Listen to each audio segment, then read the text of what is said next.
Hi everybody, it's Lisa Campion here, doing a little Facebook Live mini class called Increasing Your Psychic Intelligence.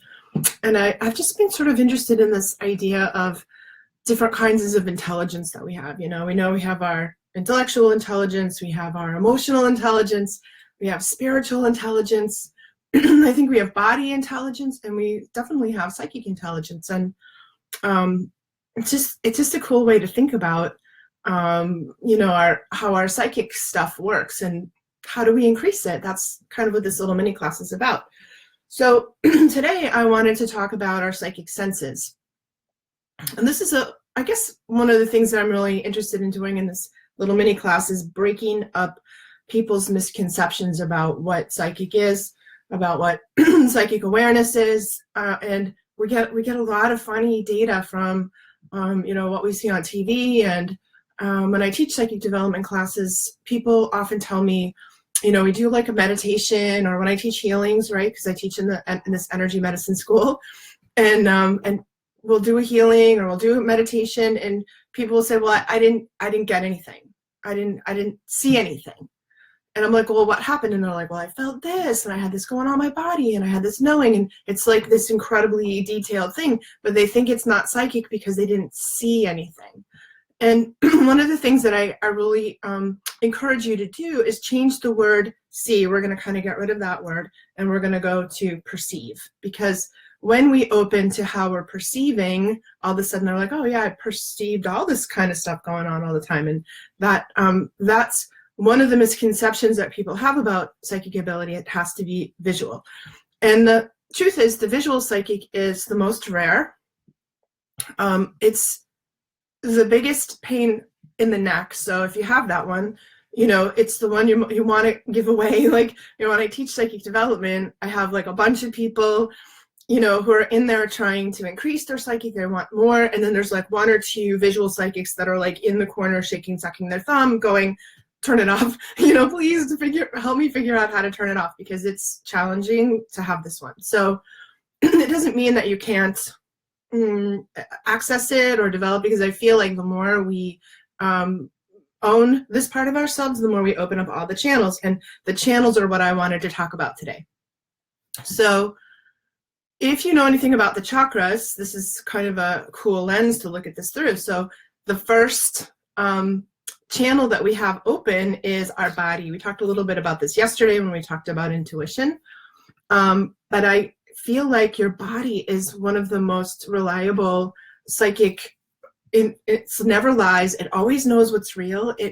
It's one of the psychic senses that's very tuned to threat assessment and danger. So your body's, and if you think about your body as like this animal that you have, this mammal that you have that's yours, I don't think we really evolve without it being tuned into what's going on. So definitely pay attention to what's happening in your body. And sadly, we get disconnected from our body in our culture and this day and age. We sort of learn we identify with our mind, and we kind of disidentify with our body. And that's why one of the most powerful things you can do for psychic development is grounding, right? And we're going to talk about that tomorrow. But grounding means being in your body and being aware of all the data that your body is giving you all the time about what's happening around you. And I also think it's good to pay attention to where your body gives you the information. Some people feel goose flesh. I tend to feel it in my belly. Other people feel it in the heart, like their heart's racing, or they have pressure here. It can be really anywhere. So getting familiar with what's going on in your body it's constantly sending you feedback about your environment. That's very intuitive, right? And very much part of the psychic awareness. I find I rely on that a lot as a healer. So any of you guys that work as healers or do Reiki, or, when I put my hands on people, I often will feel in my body what's going on in their body. That's physical empathy. If I feel an energetic release in my client, I feel it in my body. So it's super good to know what's going on in there all the time, right? So the next psychic sense that we have, and this corresponds to the second chakra, the navel chakra, if you know the chakras, is our emotions. So your emotional self is also very canny. It's also very wise. And it's really kind of part of the animal part of you. So your emotions are also constantly giving you feedback. And we might say something like, I have a good feeling about this, or I don't have a good feeling. We might have actually an emotion like sadness, happiness. We really want to pay attention to that. And also, if you're an empath, this lands in the second chakra a lot. The second chakra is like a radar dish that's constantly pulling in the emotional environment of the people around you. And there's just a giant amount of psychic information or psychic perception that to be had there. So it's actually quite problematic for empaths because they need to learn how to filter or screen out some of that stuff. It's too much for them. So again, being grounded into your body, being grounded into your emotions, so you really know what's going on there.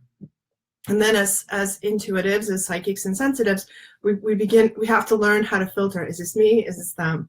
Is this me? Is this them? And that's a big part of the skill of knowing the difference, right? Sometimes we just need to ask. If I ask myself that, I can usually puzzle it out. So your emotions are really constantly giving you feedback, the psychic feedback. And again, because we over-identify with our mind, we tend to dismiss both our body and our emotions as being unimportant or something to be avoided, ignored. And you're missing out on a lot of your psychic data if you're doing that, right? So then we have the gut, and this is in the third chakra. The gut is like, I don't know why I know, I just know. And it's sort of the brain of your body.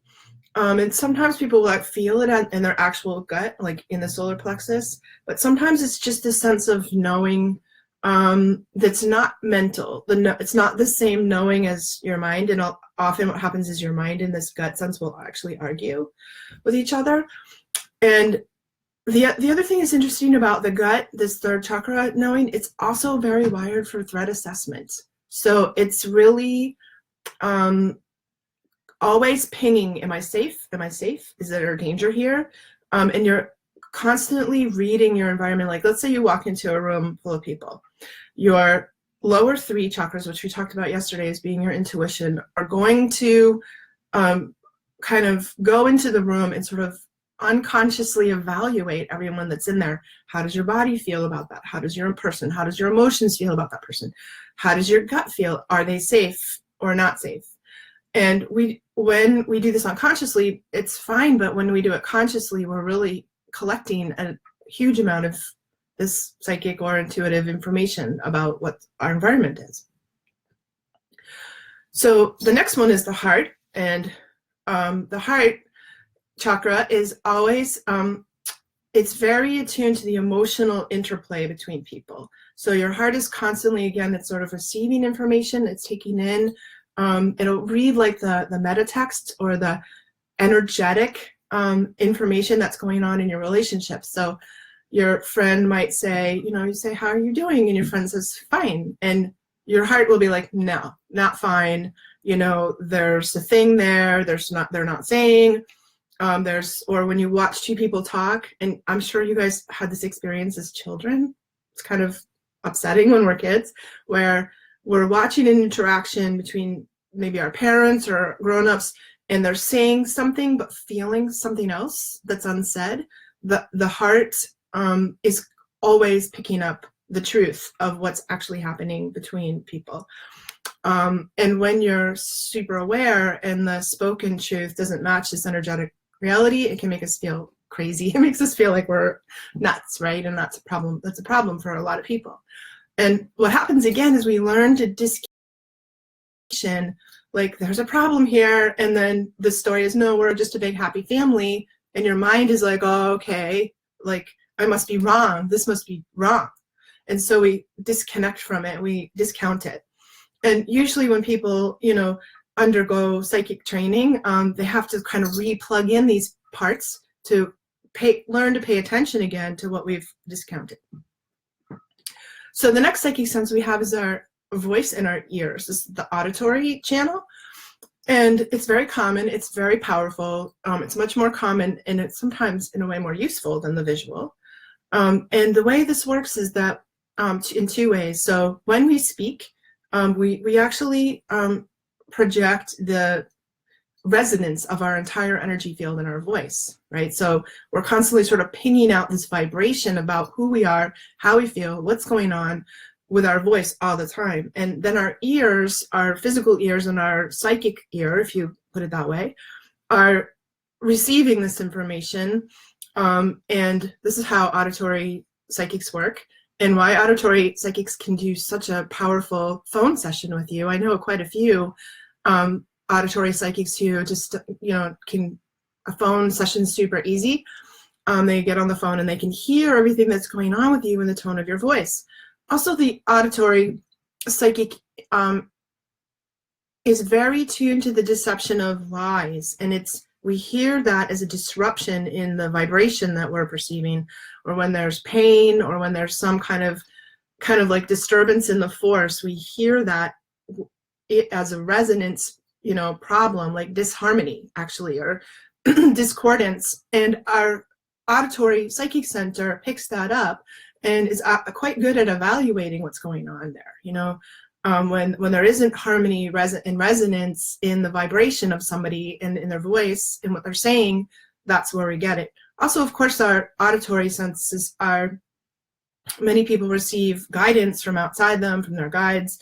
So maybe you hear a voice in your head talking to you, like I do often, and maybe you hear like a ringing in your ears. That's a sign that this psychic sense is very powerful for you, especially people that are connected to have guides that are in the angelic realm will often announce their presence by a high-pitched ringing in your ear.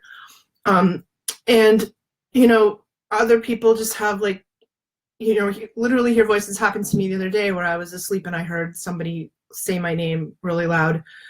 I really actually heard it. I kind of woke up. I was like, who's talking to me? And it was, it was more of a spiritual guidance moment than actually somebody in my room, thankfully. So then we move to the eyes, the visual sense. Like I said, it's kind of the more rare. It takes more work to train this one. It's a little hard to wrangle it if that's the one that you have. But of course, our eyes are always taking in, the eyes are connected to the sixth chakra, and we're always taking in visual stimulus. And we really our mind really relies heavily on this one. It's why it makes it tricky and hard to train, because your mind, the brain, is actually the least psychic part of you. It's the least intuitive part of you. It's really kind of like a computer that, is sorting information. And we have to kind of calm that part down in order to access the intuitive part of our sixth chakra. And that part will come out in the form of your imagination, your dreams. So people that have a strong visual psychic are often dream. Maybe you see something move out of the corner of your eye and you look and there isn't there. I see this with healers when they are doing a lot of healing work, that they begin to see colors around people, or the colors of the chakras, the colors of the aura. It's kind of a sign that your visual psychic is waking up. And, mostly people who have the visual see things with that when I was little, I called it my imagination eye. And it's very uncomfortable and sort of rare, thankfully, that visual psychic would see something with their real eyes. It does happen. It still happens to me, and I never like it. I never get used to it, and I don't like it. So I'd rather see something with my, my psychic eye. And then the last one we have, really, that's part of our chakra, is the seventh chakra. So that's this crown one.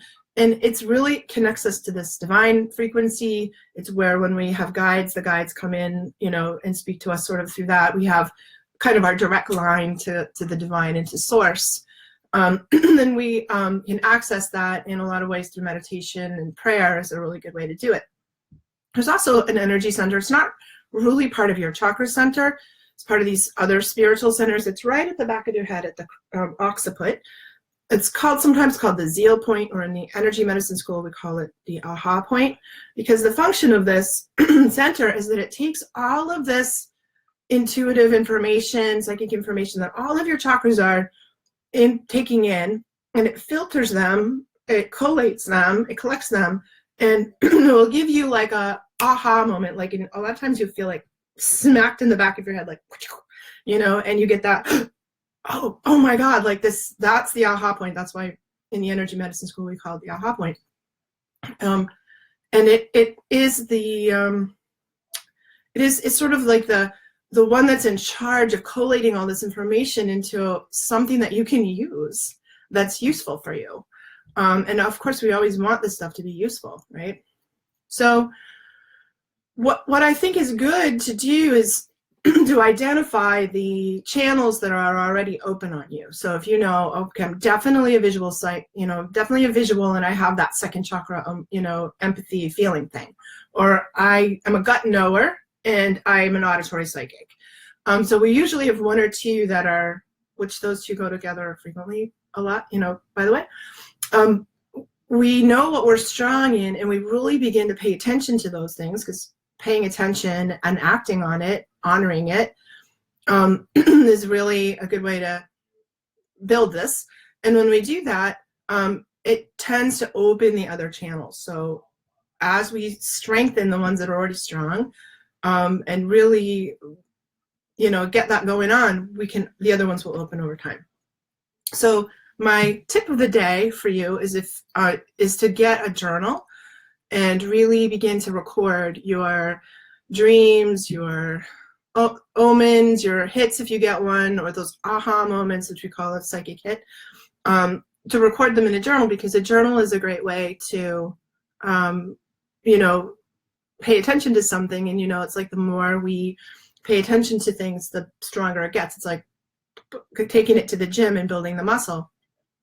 So maybe at the end of every day, if you have a little meditation time, or in the morning when you get up, you can just write down like, oh, today I pulled some cards and this is what they said, or I saw, a message and the numbers on the clock today, or I had this dream. I just knew I just had this feeling when I walked into the room, like something bad happened there, or when this person was talking to me, I knew there was something off. Like, whatever is going on, begin to write it down and record it, because that will help you strengthen. Tomorrow, we're going to talk about grounding, clearing, and protecting, because one of the things we really need to do when we do psychic development work is to practice psychic safety, open safely, open in a way that doesn't overwhelm us, because that's a fear that a lot of people have. So tomorrow, I will catch you here at 9 o'clock, and we're going to talk about grounding, clearing, protecting, and we're going to do a little meditation on that. So thanks for being here today, and we'll talk to you tomorrow. Bye.